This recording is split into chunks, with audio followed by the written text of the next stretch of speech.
I've been browsing, treading water that they drowning. My head on a swivel, yeah.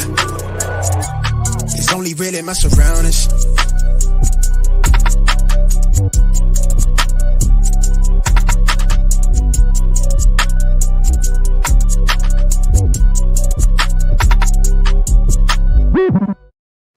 Hello and welcome to episode 113 of the Smash Accept podcast. I'm your host, Michael Royer. You can find me on Twitter at Dynasty_DadFF.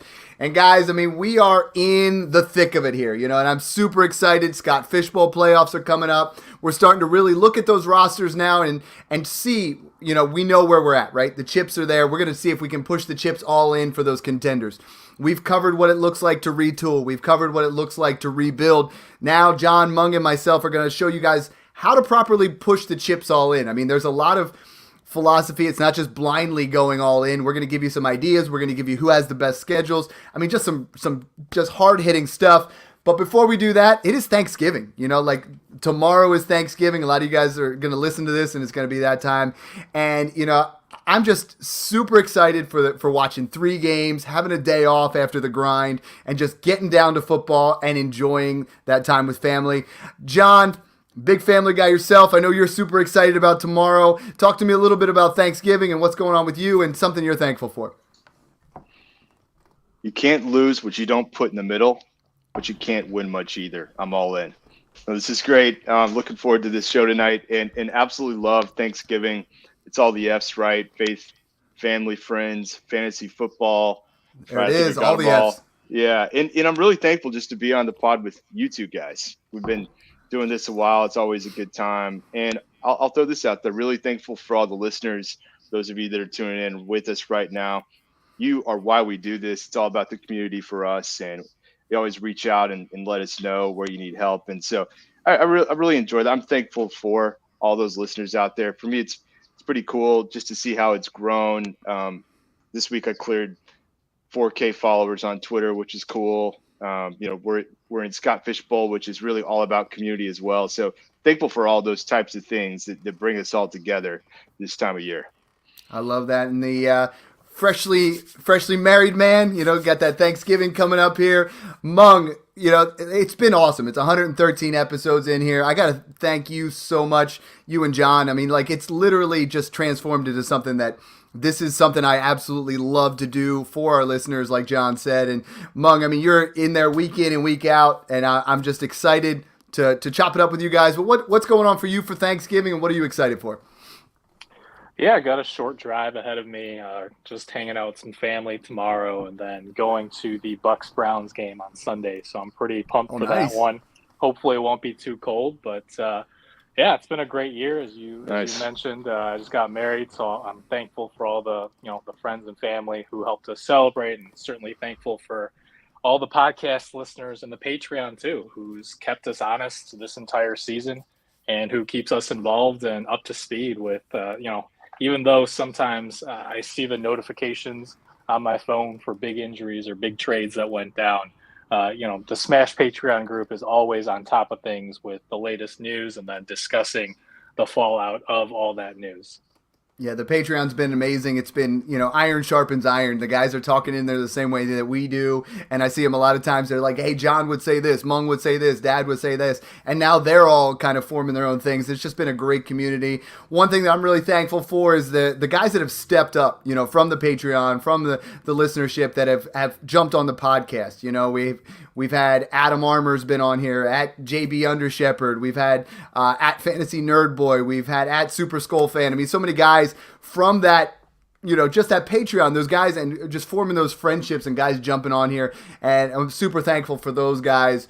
Guys, I mean, tonight it's about going all in, and I know this is something that John and I talk about a lot, shout out to V Pizzle. He made a meme of my Smash 5 team of F those picks. Dad's just pushing the chips all in. And there's so many different ways this time of year to really decide if it's that time. Mung, when you're looking at your roster, I mean, we were looking at week 12, and it's you got to look at where you're at.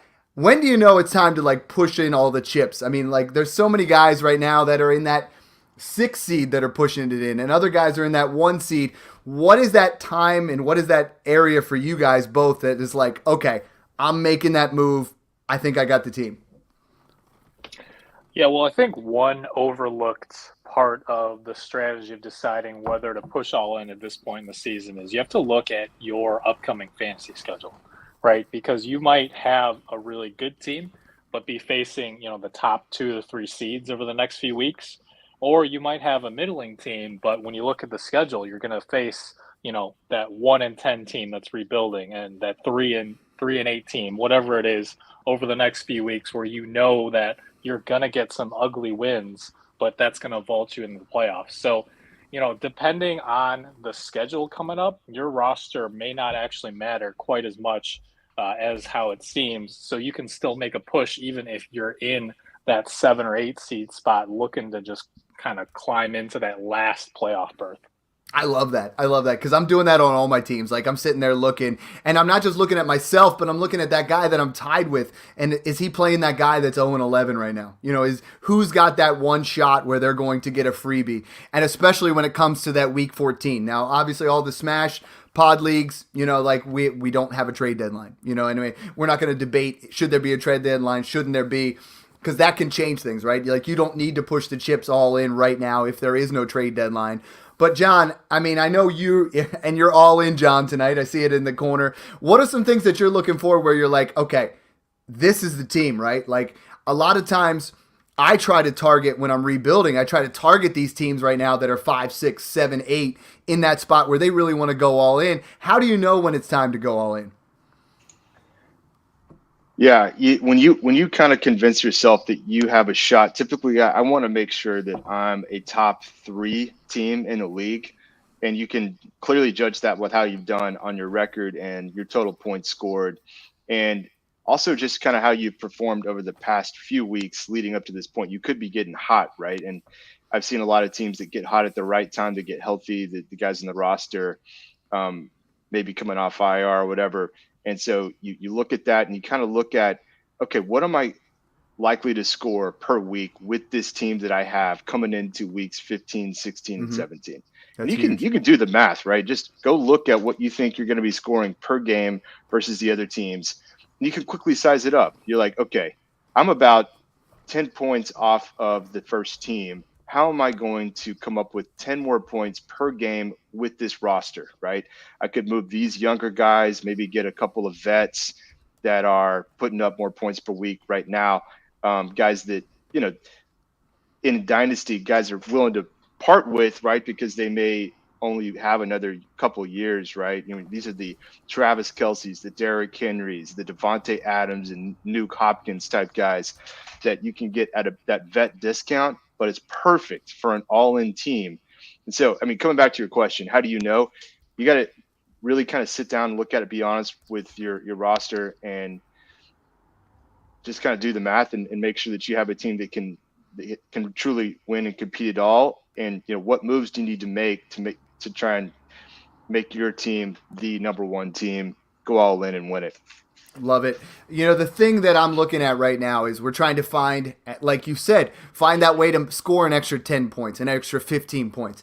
And one of the things that we do here at Smash Accepts is we look at the easiest schedules for week 15, 16, and 17. And I'm going to, for me, where it's won a lot of times is that running back position. Like the wide receivers, your staples are going to score your points. Yes, sir. But what I'm looking at right now is the 10 easiest schedules for weeks 15, 16, and 17. And I want to talk about some of these guys because the first one, number 1, is the New York Jets. All right, and it's great timing because the MILF Slayer himself, Zach Wilson, is no longer starting. Mike White is going to get that shot. Mike White was phenomenal, in a couple games last year. We all know that one game where he put up over 40 fantasy points. The Jets now are in an interesting situation where they have the easiest schedule, weeks 15, 16, and 17, with Detroit, Jacksonville, and Seattle. It does not get juicier than that. Mung, is this a situation here where with Mike White, are we going to get an opportunity? In my opinion, I put it out there today, Garrett Wilson has to get a little bit of bump in value because Zach Wilson last week, they averaged less than 3 inches per play last week. Like, that's how abysmal that offense was. Garrett Wilson, I think, gets a bump. Elijah Moore. And is this an opportunity where Michael Carter and James Robinson could be that difference maker that's a little bit on the cheaper side? I would be hesitant to expect a huge boost in the offense. We know that Mike White certainly had that massive game against the Bengals last year. But at the same time, I would keep in mind two things. One, it sounds like Robert Saleh said they want Zach Wilson to, quote unquote, reset or whatever it was this week. And that's why he's not even the backup. Now, to me, that sounds like they want to, kind of get his mind in the right place. This is more of a punishment for saying that he had nothing to do with that loss last week. I don't know that he's benched for the season.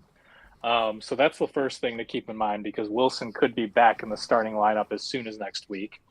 And two, I think they're just looking for someone who can get a few plays here and there. They're still going to remain pretty run heavy by design. And so while I think this could be a slight upgrade for Garrett Wilson, I don't know that I would necessarily see it as some potential league winner per se. Mm-hmm. Right now, I mean, you got to look at Michael Carter is a guy that has been, an RB2 on the season, John. And I think, there's a situation here, aside from what we're thinking about the quarterback position here, that playoff scenario is about as juicy as it gets. Talk to me a little bit about what you think about Carter and Robinson. And then also tied for that first spot in easiest schedule, Alvin Kamara gets Cleveland, Atlanta, and Philadelphia, all who have also struggled against the run. So, I mean, you got to look at the schedule this time of year. You got to look at those teams that they're going to get that opportunity, because when they play Detroit, when they play Jacksonville, when they play Seattle, it's going to be high scoring and it's going to be a lot of offensive production. Yeah, no, I think, first of all, you're playing at this point, if you think that you're basically in the playoffs or even better yet, you've done so well during the season that you're going to look at a first round bye. Definitely start to build your roster for those weeks. Like, if you're going to get a bye week 15, build your roster around week 16 and 17 matchups. Definitely that's part of the all-in strategy. Yeah. And if you have a defense, for example, you still start a defense, start to look at strength of schedule and pick up a couple defenses and just stash them for those that, they're playing Houston, they're playing Pittsburgh, or whoever the weaker offenses are. And I'm trying to figure that one out. But coming back to your point, absolutely running backs to me are always the key on a all-in type of team. And it's sometimes it's a little bit of a zig when everyone else is zagging. A lot of people like to build their dynasty rosters off those young wide receivers, have a couple of QBs. And so, again, you can kind of figure out ways to get some of these running backs. We talk about it a lot on the pod. We think about some of the guys that were the playoff heroes last year. I think you still want to have, Dad, you want to have your Derrick Henry, Joe Mixon, Austin Eckler type guys that are going to be the workhorses, the point, especially in points per carry leagues, guys that hopefully will get you some PPR points as well. That's your base. But I like the idea of sprinkling in a Michael Carter or an Alvin Kamara or whoever these other guys are. We should throw some more names out throughout the pod tonight. Well, yeah, and I have a whole list here. Okay, yeah. You do want to have some of those guys. I've referenced this in weeks past, and I got to give a shout out to Tim Smith. He's the guy that got me into Dynasty, the Dynasty professor himself at Third Down Theory. Give him a follow. He beat me last year. I was 13-1 going into the championship, and he beat me with a bunch of just leftover running backs, and I think we always talk about building your team around those wide receivers, but he beat me with Deontay Foreman and Rashad Penny and, guys like that are just thrown into the mix. When I'm looking at this easiest schedule, Michael Carter's a guy that jumps out. The Chiefs, Isaiah Pacheco, he gets Houston, Seattle, Denver, third easiest schedule. I like that. The Ravens, Kenyon Drake has been solid. Gus might bounce back. They have an easy schedule. Jamal Williams is that cheap guy. I mean, Jamal Williams has been a borderline RB1 with his touchdown production. Perfect he gets the candidate. Jets, Love that Carolina, Chicago. You have the Rams. That's a little bit of a tricky situation. You try to go in that area. No, Broncos have an easy schedule. But, I mean, there are guys to go out there and be had. I mean, Foreman's always a good option. It might be a little bit more boom bust.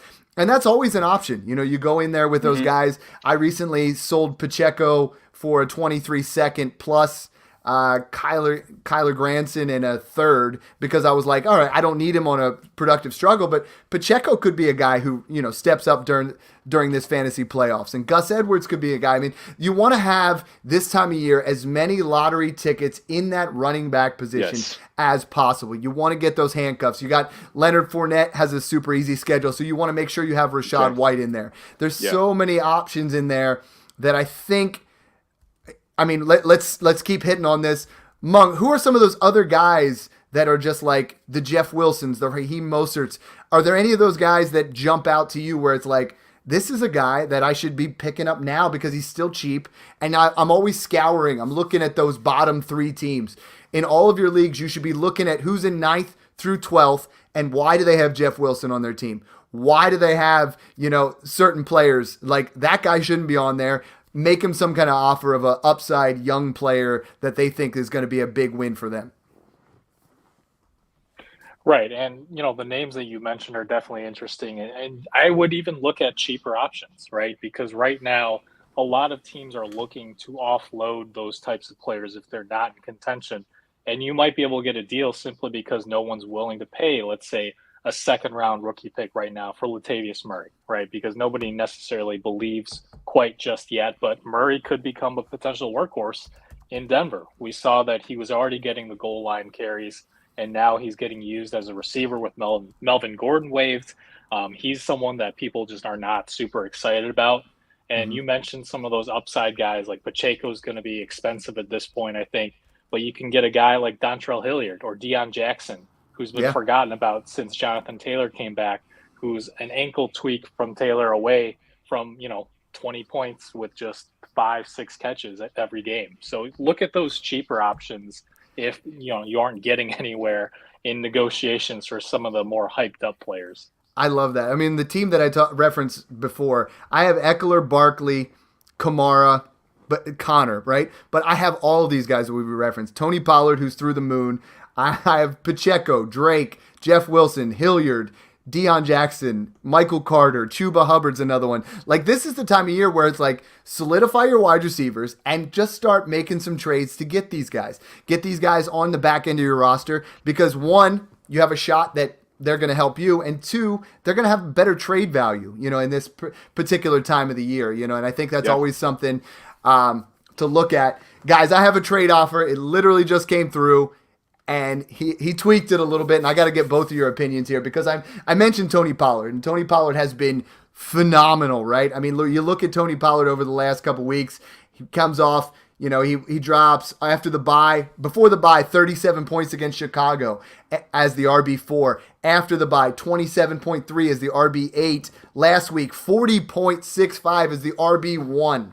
He is a heavily sought-after commodity where I'm seeing a 23 first for Tony Pollard is pretty much a staple right now. And I know, John, I want you to comment on that first before we get to the trade, because Zeke still scored 2 touchdowns this week, you know, and has Dallas found this magic formula? And to me, the principle of Tony Pollard for a 23 first is against almost everything that we've said at Smash, except about, you know, buying that particular area, but he's been hot. Yeah. Actually, I mean, I got to say, Tony Pollard won me a couple of leagues last week, at least those matchups, and it really comes down to your roster construction. Okay, so if you're really trying to make sure that you can win it all, it really does help to have ceiling players like Tony Pollard. And we could go down the list, and these guys that are capable of hitting the big plays. You could also have the same discussion around wide receivers, but Tony Pollard right now, I mean, that's how he scored so many points last week. It was 2 big plays that he caught from Dak, but that's what they want to do. That's part of that offense right now. But I mean, you look at his snap share, and he had over 50% of the snaps as well. Maybe they're easing Zeke back in, or maybe Jerry and everyone else just realizes he's got more juice than Zeke. Pollard is the thing, and I think Zeke's still a thing though. Like, people are selling Zeke for a 23 second. Would you rather buy goal line too? Would you rather buy Zeke for a 23 second or Pollard for a 23 first? Well, I mean, Zeke is actually, as crazy as it sounds, he's going to be a little bit cheaper right now, and he's a nice kind of, maybe let's say cheaper and he's getting goal line carries in a strong offense. So I kind of like them both. I actually have a couple rosters. I play them both right now in, flex type positions. So again, Zeke might be a decent floor type play, but I think Pollard's your ceiling play. So it comes back to, do you have a strong foundation? Do you have some guys that you can count on to make sure they're giving you kind of the high floor types? But are you mixing in some ceiling players like Tony Pollard that can hit the big play and help you win it all? I like kind of balancing out your roster like that. So something to consider. I mean, we could go on and on talking about these types of guys. No. Since we have the 23 first, and it's going to be brought up in this deal, Tony Pollard. Okay, so a lot of people are doing that same thing that we do all the time in Dynasty, and Mung and I talk about how it's so cyclical all the time. So hey, Kareem Hunt, he's going to get a job somewhere, next year because he's a free agent. Oh no, he didn't. He came back. Tony Pollard, he's going to be a stud workhorse somewhere else. How many running backs have we talked about that are coming out of 2023 class that are going to be studs? And I do not, as much as I like Tony Pollard, he's not in the same breath as, a Gibbs or some of these other guys in there. So it's like, at what point are you willing to make that move? Like, you're making a big investment for a 2023 first for a guy like Tony Pollard if he doesn't land and be a starter, or, because if he comes back to Dallas, Zeke's still under contract next year. They can get out of it the year after that. But, I mean, it's a tough call, right? So it is. Yeah, I'll weigh in on this. And this is one of the key things we're going to talk about here on the pod tonight. In an all-in situation, part of what we're talking about is you're pushing in your chips, i.e. your draft picks, your rookie picks. If you're committed to going all in, you're likely trading your 23 picks and maybe even considering your 24 picks. Last year in Smash 1, as an example, I pretty much had moved all my 23 and 24 rookie picks to stack the roster with as much talent, as much points per game as I could. In this case, you have to kind of be willing in a dynasty format to, let's say, slightly overpay, send those picks away and get, let's say, 80-90% of what they should be valued at. I mean, it felt gross last year, but in the championships last year, I was still trading seconds for like Cordarrelle Patterson, Sony Michel. Winning your championship is eternal glory in the Smash Accept world. And it's like the payouts too, right? Yeah, I mean, are great, exactly. Right. So I think you'd be willing to do that is really answer the question. You got to be willing to trade a 23 first for certain caliber players, 23 seconds for other set of players. And we can help you kind of size up those values. Absolutely. And then one thing I'm advocating is trading your 24 first instead of your 23 first. If you can. Yep. The class is going to be good, but you can recoup that value. Mung, I'm going to hit you with the trade, and I kind of gave you preface the idea a little bit earlier, but I would be receiving in a points per carry league on a team that is 10-1, that's just been dominant. Derrick Henry, the 105 in this upcoming rookie draft, and it's pretty much locked in. I mean, because of the way we set it up, it's going to be the 105. And a 24 second, I would be giving away Tony Pollard, the 103, and a 24 first, which will be late. So it's Henry and Pollard, the 103, the 105, a 24-1 versus 24-2. I started this deal out. I called the guy, because I was like, hey, what do you want to do, man? Like, what are you looking to do? He goes, I need a quarterback, and I know I can't get one at 5 with you sitting there. I have the 4 pick as well. So I have the 3 and the 4. He knew Stroud and Young wouldn't be falling that all the way down to 5. So talk to me a little bit about this trade, Mung, and let me know what you think.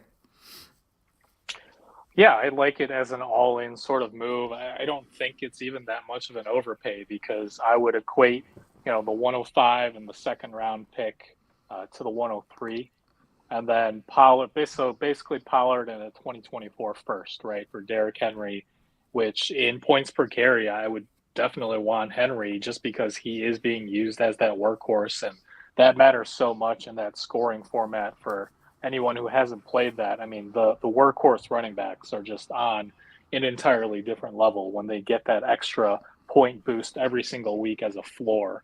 So yeah, I like it a lot. And then when you look at Derrick Henry's playoff schedule too, it's phenomenal.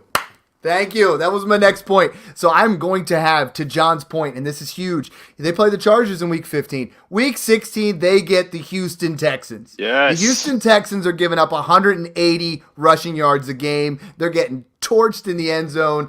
And this is why I have gone all in on 4 different shares of Derrick Henry this week. I have just pushed the chips in. I gave up Najee and Dotson, and I know that seems like a lot, but I was like, I'm going for it. And Najee had a great week, and then a little bit of bounce back. You could still buy him for a 24 first somewhere. But then I was giving up a lot of other trades where I was like, you know what, I'm going to give a player like Tony Pollard in this situation and get a guy like Derrick Henry. Tony Pollard has been Derrick Henry for 3 weeks. Derrick Henry has been Derrick Henry for the last 3 years, wherein you're talking points per carry, he has just been the best. Like, he has absolutely dominated. So, guys, go out there. The other guy, Christian McCaffrey gets Washington and the Raiders over his last 2 weeks. That's someone to go all in on there, and I think Kamara, like I said, Cleveland and Philadelphia those last couple weeks. These things are huge, going all in to try to get those kind of players. And yes, they're going to cost you more. And I think we covered that running back position very well. We talked about getting those small pieces. We talked about going out there and getting those big pieces. The position that everybody keeps messaging me about, guys, is the quarterback position. Quarterback position is a wasteland right now. You have your top 10 guys, and then it's difficult, right? And now we know Justin Fields has, a dislocation. Josh Allen has not looked quite himself since his injury. And I'm looking at the easiest playoff schedules here, and it's, the number one easiest schedule is the Texans. Texans have the best schedule. They just benched Davis Mills, so we're not even thinking there. The Jets have the second one. And unfortunately, if someone were able to come in there, if you buy Mike White real cheap and he balls out, he gets Detroit, Jacksonville, and Seattle. That doesn't help. Panthers have the third easiest. So again, not even paying attention. Fourth is the Niners. Garoppolo's the cheap option. Fifth is the Steelers. But let's start talking about the other ones now. So you get 6. Lamar Jackson gets Cleveland, Atlanta, Pittsburgh. Mariota, who's actually a top 10 quarterback right now, gets New Orleans, Baltimore, and Arizona. And then the 2 that I'm looking at are 9 and 10. Aaron Rodgers gets Miami and Minnesota the final 2 weeks. And Deshaun Watson gets Baltimore, New Orleans, and Washington. Deshaun Watson, we've been sitting on them shares, but should we be going after him? I want you to talk about Watson, and then, John, I want you to talk about Aaron Rodgers, because he almost feels like he's back there. Talk to me about some of these schedule situations and the position overall. We'll start with you, Monk. Right. As you mentioned, it's really a wasteland outside of the top 8 or 10 or so quarterbacks right now. Watson, again, we've talked about him pretty much all season, all off season, where the value is just going to jump as soon as he steps on the field, right? Regardless of anything else, as soon as he's been cleared to be activated in a couple weeks, basically his value is just going to take a big jump up. And now is probably the last week or so where you can get him for maybe a single first in Superflex formats. All the cheaper options you mentioned, again, you're going to have some big games out of those guys, but outside of best ball formats, there's a big chance every single week that those QB2s could kill you, right? Like Derek Carr, he's had some decent games, but then he's had some very low floor games. Even Kenny Pickett, he's yet to really pop in fantasy, even though he's played fairly well in real life. Mm-hmm. And then Ryan Tannehill's had some big games. He's actually a name that I'm potentially looking to buy with Treylon Burks finally healthy. It seems like that passing game is starting to heat up a little bit. So, if you can get Watson for relatively cheap still, that would definitely be a target, especially with what they've built around him with Donovan Peoples-Jones looking good, David Bell starting to contribute a little bit, and then David Njoku back healthy from the high ankle sprain. So he's got a great group of skill position players around him. Mung, I got a question for you. So I'm sitting there and I have Patrick Mahomes as my QB1 and my QB2 is lacking, and I have the 102. Would you give the 102 for Deshaun Watson right now? Yeah, I would, if you're a strong contender. John, counter to that real quick about the 102 versus Deshaun Watson, and then talk to me about this resurgence we've had with Aaron Rodgers, because I know last year, every single week, you used to text me, be like, Rodgers or Tannehill, Rodgers or this guy. I'm like, always Rodgers. And Mr. Rodgers is starting to peek his head back out again, and he's starting to, connect with Christian Watson and starting to look good. Yeah, Aaron Rodgers was always the play last year, and I mean he got the back-to-back MVPs. People kind of forget that as he struggled some this year along with that offense. But he really is a kind of a cheaper option. People are kind of worried: is the guy even coming back next year? How long is he going to be around in the league? You can get him for much cheaper. He's than the last year. QB 12, so he's a QB1 on the season. Yeah, it's surprising, isn't it? He's been QB 13, QB 10, QB 13 over the last couple weeks. And if you look, that Miami, Minnesota is just juicy. Yeah, I was just looking at that. He gets a fresh bye in week 14 where he gets a little bit of rest. And I think, John, this is going to sound crazy, but a late 23 first or even a 24 first might get you Aaron Rodgers. I think, I would definitely start with the 24 first. But yeah, Miami in week 16, 30th against QBs in terms of points allowed. Minnesota was 25th. So that's one of the better fantasy matchups for QBs. So I really like the strength of schedule there for the playoffs for Aaron Rodgers. Christian Watson has finally shown up and flipped a switch. I think he had 5 touchdowns in 2 games. So clicking in the red zone and the big play, which has kind of been missing. So he's starting to throw down field more. He's got Lazard. He's got other options. The offensive line has played a little bit better. Aaron Jones is still a factor. So I think you could potentially get him for cheaper. You really do need 2 strong QBs in Superflex, though, to win it all. I'm still of the opinion that you really should still have. We talked about those top 8 QBs. You got to have one of those. You have to pay up, right? You need a Josh Allen or a Lamar Jackson or a Mahomes or something like that. Typically, if you're going to want to win it all, or a couple of the mid to late QB ones, you're stacking like Burrow and Tua or Dak somewhere in there, right? But Tua's got the toughest schedule of any top 5 quarterback right now with Buffalo, Green Bay, and New England.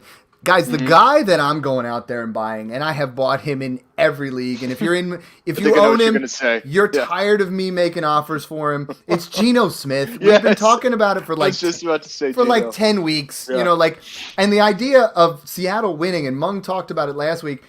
He's probably the starter next year. You went into this season being like, okay, well, Geno's going to get a couple spot starts here or there. They're going to draft a quarterback, and it's all going to. No, I mean, he is the QB7 overall. And he has gone out there, and he's perfect. Still the cheapest option there, and you can no longer buy him for a 23-second. We were buying him for that mid-season. Now it's looking like a 24 first, and I got an offer. 2 seconds, maybe.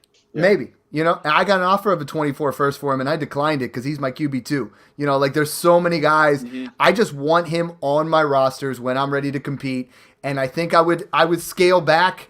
It gets very difficult there where Kirk Cousins has been that guy that's been a staple of consistency, right? And Aaron Rodgers, but I would rather have Geno than either of them right now. I mean, I think Geno just week in and week out, his worst. I agree. He had one game where he was outside the top 20. One. That's it. That was against San Francisco in week 2.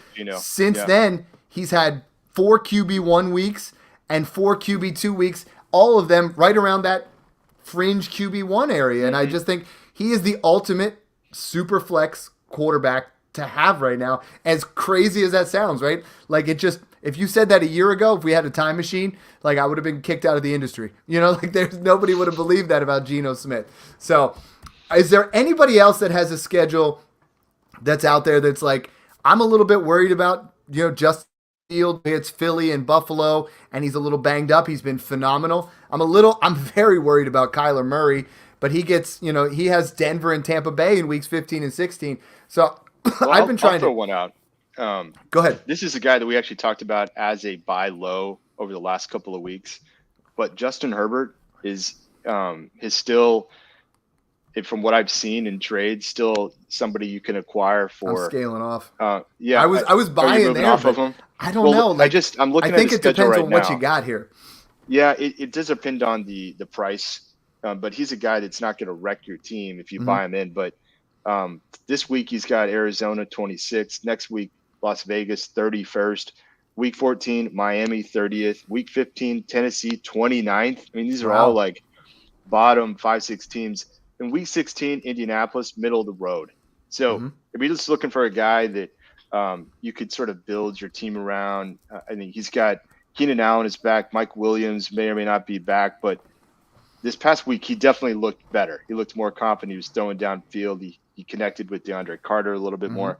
So, I mean, it does come down to the price. I'm with you on this. Well, and I think the moves that I made, so I have Herbert in 1, and Mung, I want you to chime in here a little bit. So, I have Geno, Mariota as my 2 and 3, and Brady actually in that league. So I was like, flex and Herbert, see what I could do. I was trying to move up to Mahomes by adding a 23 first, and nobody was interested. I tried to move up from Herbert to Burrow with a 23 second. Then I tried to move up to get, Jalen Hurts in those kind of situations.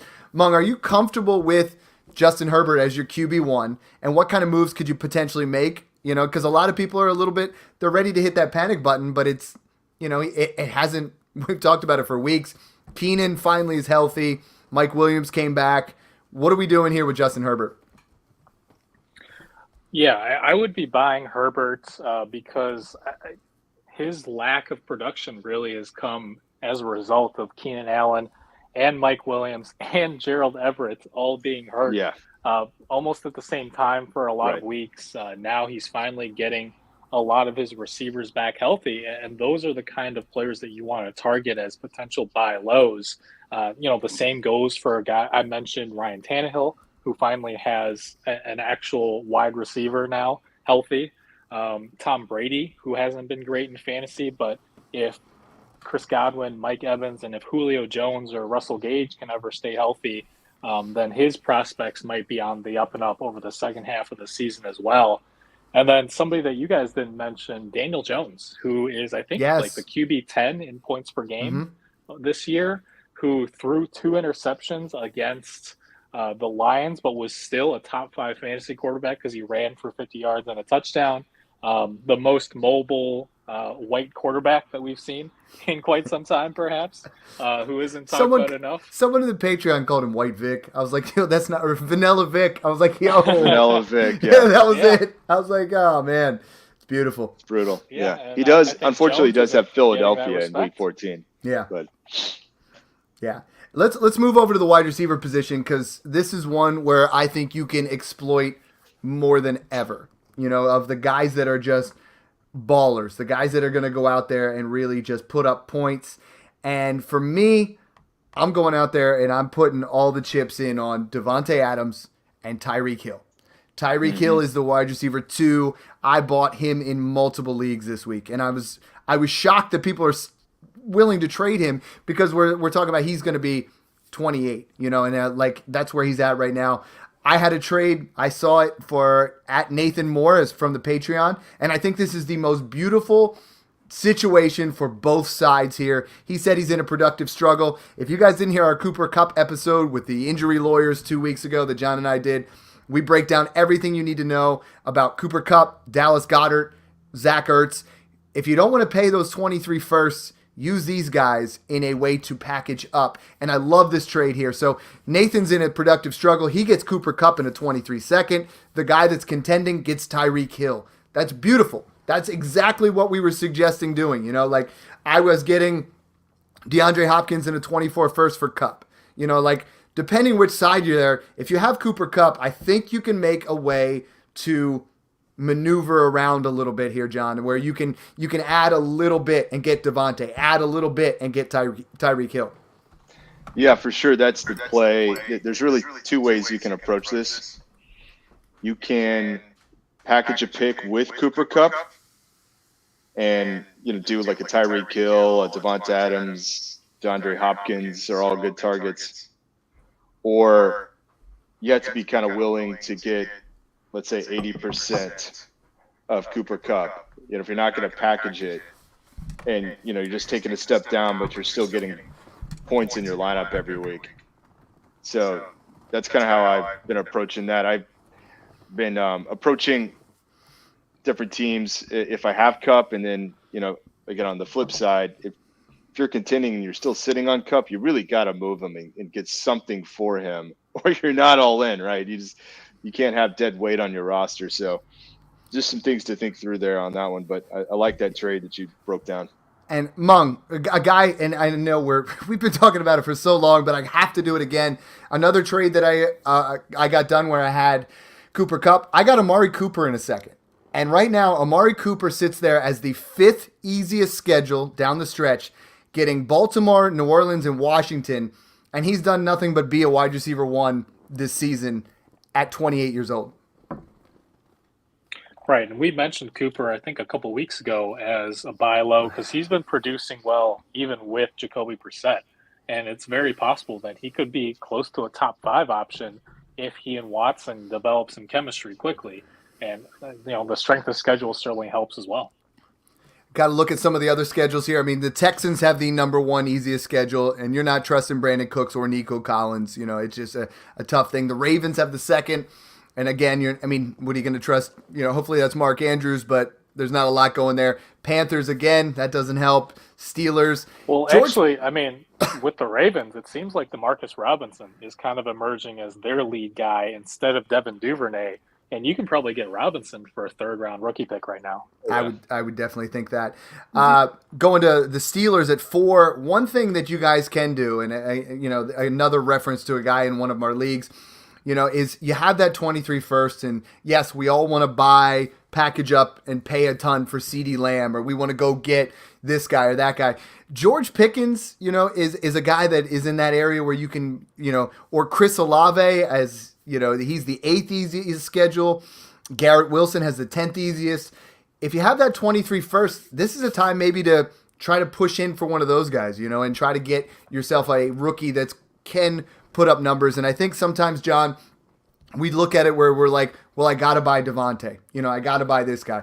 And I'm always scouring that line, and I'm like, if they're not available, you might need to go down a little bit. And if you're going to go down, Olave, Wilson, and Pickens are top 20 dynasty wide receivers that could produce and stay long term. Yeah, right. And you could do that without hurting your team for the long term. So I do like those kind of options, but you could also do some cheaper options like you already mentioned Geno Smith.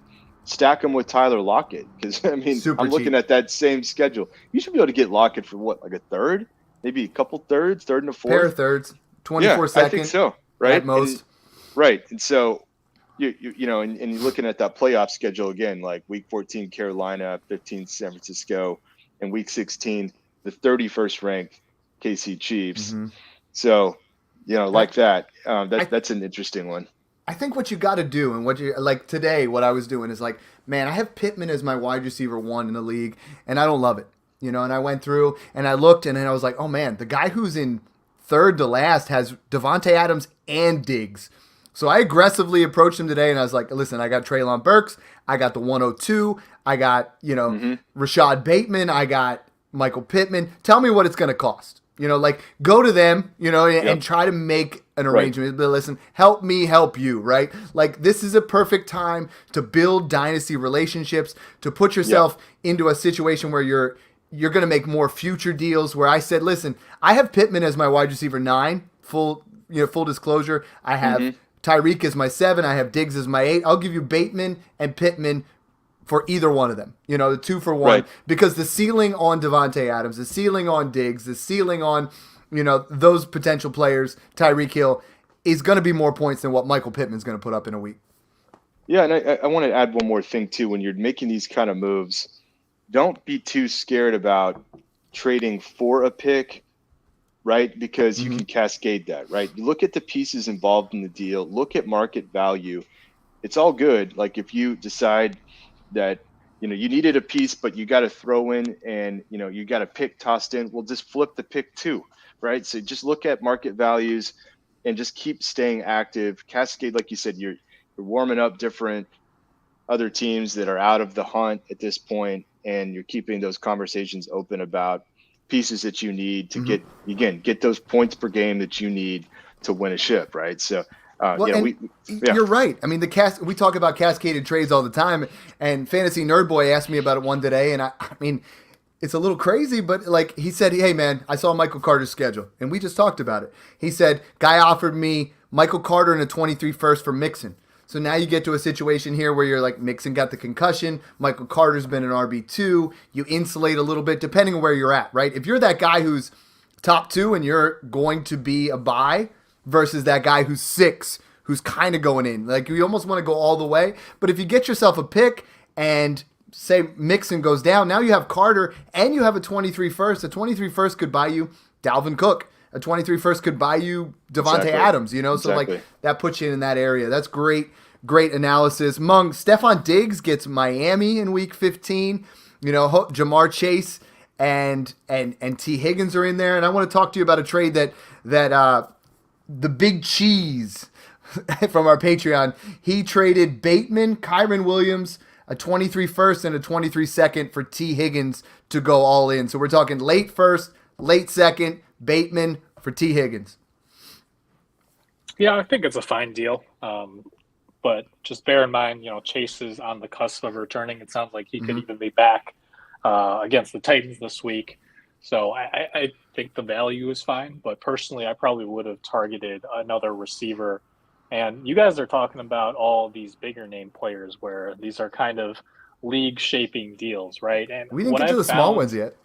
Well, I was going to say what I've found in a lot of my leagues is teams who have guys like Stephon Diggs or Tyreek Hill, even if they're, you know, the 7th seed, the 8th seed right now, because they have those players, a lot of them do feel like, and some rightfully so, that they have a shot if and when they can make the playoffs. So, again, right now, I'm actually targeting cheaper wide receivers who I like to call, you know, last man standing, right? I mentioned DeMarcus Robinson, who the Ravens just have nothing in their passing game right now outside of Mark Andrews. I like Darius Slayton a lot, who you can probably also get for a 3rd rounder right now, where with Wan'Dale Robinson on IR now, Kenny Golladay just being dust at this point. I mean, really the passing offense almost has to go through Slayton.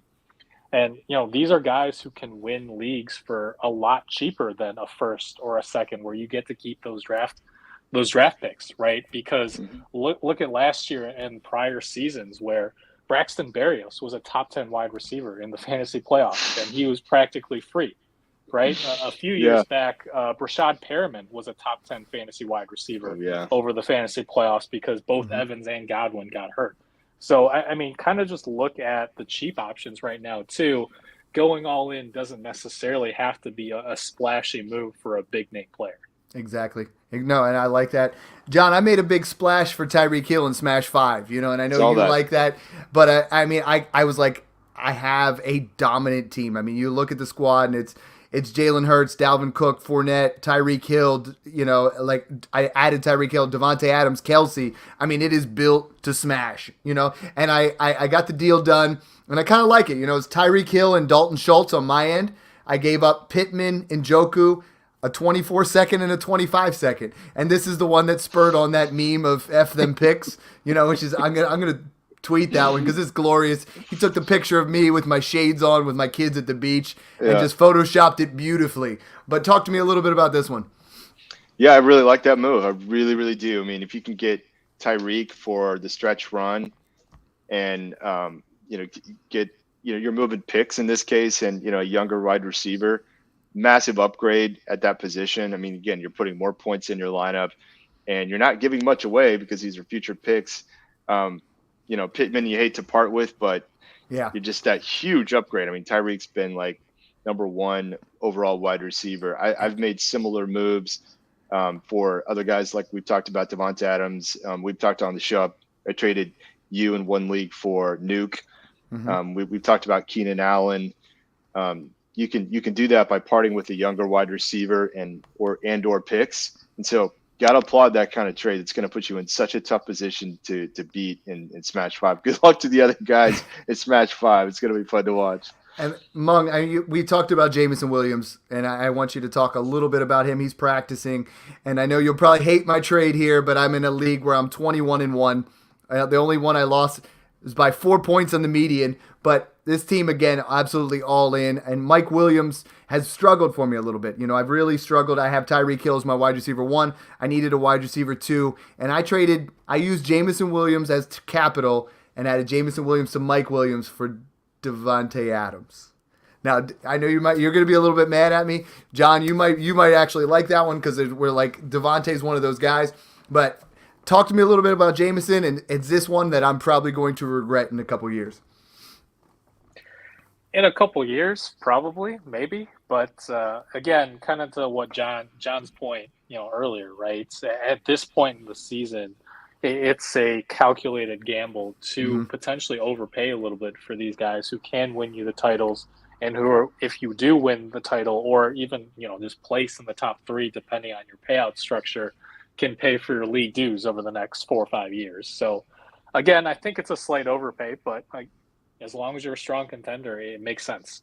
We have a bunch of guys in the Patreon that are blowing us up right now with some trade offers, and they're talking about at Dynasty Scardy says, I traded a contender to get Cup. My roster should be good next year, so I took a chance. Like based off of what we talked about before, he's that perfect guy in those productive struggles. I think what most of the questions that guys are saying in there is right now, guys, what do we do with tight end? Okay, like Travis Kelce is unobtainable. I made an offer today that got smash rejected. I got laughed at. It was Darren Waller, Treylon Burks, Rashad Bateman, 3 for 1, and the guy's not a playoff team. And he's like, nope, can't do it. You're not going to be able to buy Kelce. Kick the tires if you want, because the difference between Travis Kelce, the tight end 1, and Mark Andrews, the tight end 2, is the same amount of difference in points. You ready for this? As the tight end 2 and the tight end 31. Okay, it's the same amount of difference. It's insane. Mark Andrews and Travis Kelce are a cut above, but when you look at the schedule, and those are the hardest guys to buy, especially I'm in a 2 tight end league. It's nearly impossible. You look at strength of schedule, and TJ Hawkinson has the easiest schedule down the stretch. He has the easiest one, and he's been very, very good since he's gone to Minnesota. He has. He's been the number 2 target on the team after JJ. In fact, Adam Thielen has lost some targets there and others. And you can see the rapport. I mean, just right out of the gates, huge target share for TJ Hawkinson. And you said combined with the schedule, I think it's getting harder to acquire him. But nowhere near the price tag as Travis Kelce. I'll make one point on this. If you're really thinking about and you want to do a type of an all-in contender, it really kind of has to start at the startup, right?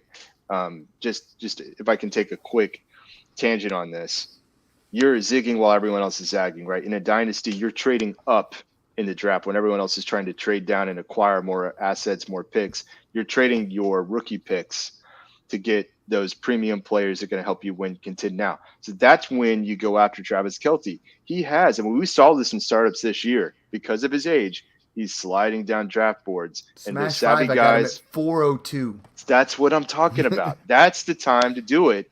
That to me kind of blows my mind still. That was, I have to say, guys, why'd you let Dad have him that late? If you remember, I traded out of the first round, I traded out of the second round, and just loaded up in that third and fourth round with the Mixons, the Kelces, the Ecklers, and like the guys like in that range. So that's a great point. It's just he's unattainable now. Like just put it out there. You can't get it. If I came to you today and say, hey, would you take 223 firsts in Smash Leagues or 1.75 tight end premium? The answer is probably no. Unless you're out of it. And if you're out of it, if you look, John, across the Smash Leagues 1 through 7, there is not a single team that has Travis Kelce that is outside the top 3. Yeah, that correlates.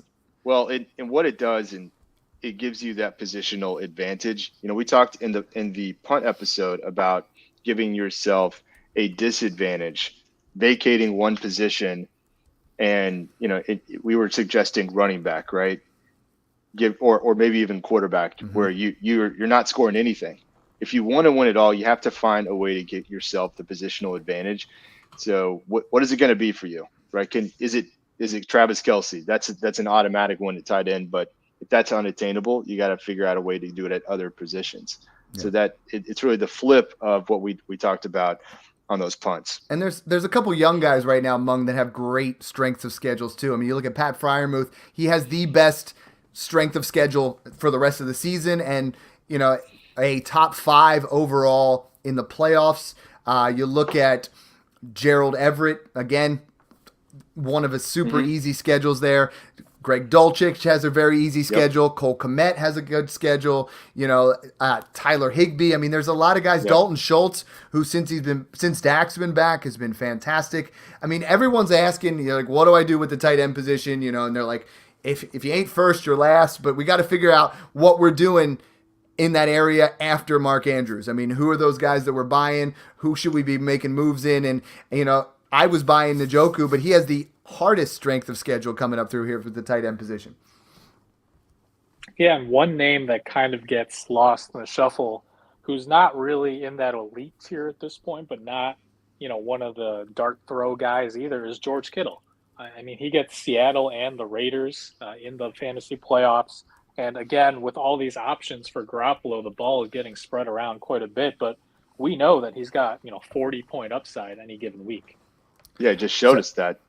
I want to talk about Dallas Goedert right now, because to me, in Dynasty, Dallas Goedert has moved himself into my tight end 3, maybe 4, 5 at the absolute latest. But you don't have Dallas Goedert right now, John. And we're talking about it in Smash 1 where there was a trade, to move up to Mark Andrews, to move up to, Travis Kelce. I mean, you almost have to, if you're a contender right now, and as much as it hurts, you can't go backwards from Dallas Goedert. You almost have to use him to go and move up, or at least move lateral with a Kittle, with a guy like that. I mean, there's so many people that are reaching out. They're like, I lost Ertz. Where do I go? I lost Goddard. Where do I go? This week have made more trades for tight ends than I ever have. I've made 24 seconds for Njoku everywhere, for Dawson Knox everywhere, and I've made 23 seconds for Cole Kmet and Dalton Schultz. I mean, it's going to be, this is where you need to catch up, right? You're getting your rear end handed to you by Travis Kelce in the championship, because he's going to be there. Who can we get to compete with Travis Kelce? Yeah, there's 2 ways you can go about this. One is, first of all, if you're contending and you have Dallas Goedert and you're going all in, you have to move Dallas Goedert. You have to. And you could either package him with picks, kind of like we talked about with Kupp, and try to get as much or more production. Maybe see if one of the teams is out of the running that has Mark Andrews or Travis Kelce, and package a first in Dallas Goedert and see if he could pry him off. Didn't work in Smash 2. The guy's at the 7 seed. I'm the 4 seed. Yeah, he still thinks he's in it. I said 23-1 plus Goddard for Andrews, and he said no. Yeah, I mean, you could give it a shot, right? But if you're out, okay, well, you got to move the other direction, and moving Dallas Goedert, and you're trying to get somebody back. You mentioned Njoku, and he gets Deshaun Watson. They like to look at him at the red zone. I do like that one a lot. TJ Hawkinson, for sure, if you could pick him up for Dallas Goedert, maybe you get another piece thrown in. Dalton Schultz is another one I really like. Those are the kinds of guys that I'd be looking for. You might even be able to pick up a piece along with it, right? Then you flip that pick that you got, or maybe you get another running back or wide receiver, some of these next man up type running backs thrown in the deal. But you got to move Dallas Goedert, and you got to get pieces to put points back in your lineup. A guy that's low key in there that I like buying right now is Tyler Higbee. He's a tight end 9. He's coming off tight end 5, tight end 9.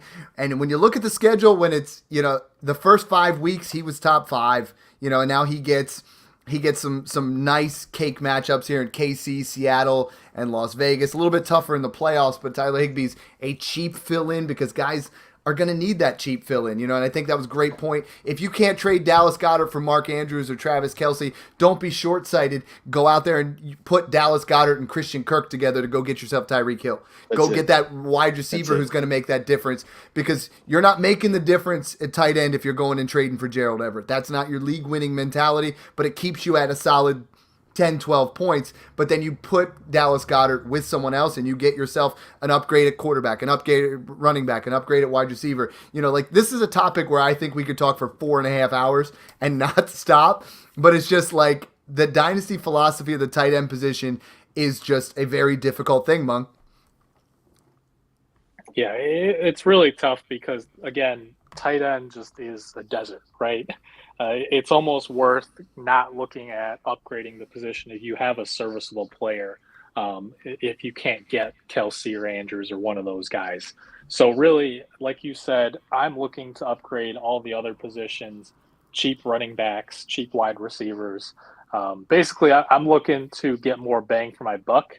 I'm still holding on to my firsts and seconds in a few leagues where I am contending, just to kind of wait until the final week before the deadline or before the fantasy playoffs to really make those pushes. But again, as with many things in life, it's all about timing, right? You don't want to miss out on potential trades because, don't forget, other contending teams are going to be looking to upgrade their rosters over the next few weeks as well. Well, and I think timing is everything, right? I mean, we talked about it, and if you guys have listened to the podcast the entire year, you guys are probably sitting in a nice spot. And I was talking with I have a group chat with just we're trying to launch that side pod here with Josh Smith and Fantasy Nerd Boy, and I was like, we talk about cascaded trades, and you do it at the right time. And I want to tell you, I traded Kittle for Waddle and Kittle in a second for Waddle in a 22 first, right when the season was over, right? Or right before the playoffs, and the guy wanted Kittle for a shot. Then I moved Waddle for Pittman in a 23 first, because Pittman was a guy that we talked about in March, where it was like a guy to go out there and buy, right? And then I ended up, the 23 first is now the 102. I traded that back for Waddle.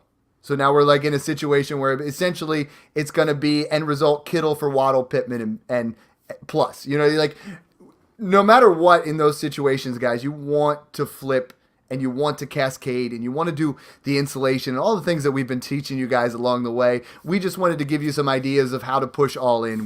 We've been here the entire road trying to tell you what to do with your injured players, what to do with things. And if you guys are listening to these tips, like I think you're going to be in the right spot. And I'm just super excited with what we've been bringing out to you guys lately. Yeah, I started off with the Rounders quote. Let me throw another one at you. Why do you think the same 5 guys made it to the final table of the World Series of Poker every year? What, are they the luckiest guys in Las Vegas? Right? Why do you think the dad's always competing there for the title every year in all the Smash Leagues that he's contending in, right? Because you stay aggressive, you listen to the pod, you're making moves throughout the year, and you're willing to make these trades that the other guys may not be. And we just gave you a ton of ideas. If you want to break down your roster and look at some other options, send us DMs. But you have to be that kind of player. There's a reason why these same teams are winning it every year, because they do these kinds of moves. They're willing to go all in when everyone else is still kind of looking at their cards. They're not sure. Take advantage of that. And trust me, you'll enjoy it when you take down that ship. Well, and the guys in the Patreon are like, how do you get these deals? And I was like, it's timing. And it's just how you deal with it, right? It's like we talk about so many different tools in that toolbox for you to kind of get deals done. Mung, this was a fun show. Like we talk a lot on here about trades, and we talk about how to rebuild and how to retool and how to build for the future. But this was a fun one, really just talking about going all in. And there's so many different ways to go about it. And it's fun when it all comes together. Yeah, and I'll leave the listeners with one last note for those who, as always, stick it out to the end of the podcast episodes.